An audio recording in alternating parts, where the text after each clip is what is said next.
முறை சொல்லுங்க. சரவணபவ சொல்லுங்க. இப்ப அந்த சாவ தூக்கி அப்படியே பின்னாடி போட்டீங்கன்னா ரவண பவசன் வரும். அது 6 முறை சொல்லுங்க.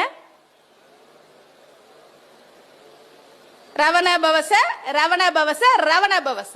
இப்ப இந்த ராவ தூக்கி அப்படியே பின்னாடி போட்டீங்கன்னா வனப வசரன் வரும். அது 6 முறை சொல்லுங்க.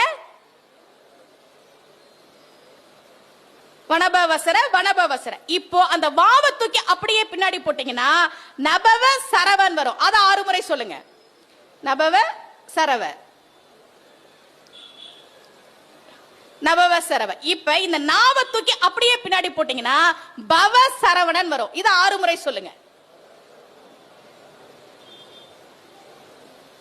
பவ சரவணன். இப்ப அந்த பாவ தூக்கி அப்படியே பின்னாடி போட்டீங்கன்னா வசர வனபன் வரும். இது 6 முறை சொல்லுங்க. வசரவனப, வசரவனப, வசரவனப. சரவணபவ அப்படின்றது 6 எழுத்து மந்திரம். ஒவ்வொரு எழுத்தையும் பின்னாடி போட்டு 6 முறை சொன்னோமா? 6 × 6 36. கந்த சஷ்டி கவசத்தை நீங்கள் இப்போது 36 முறை பாராயணம் செய்து விட்டீர்கள்.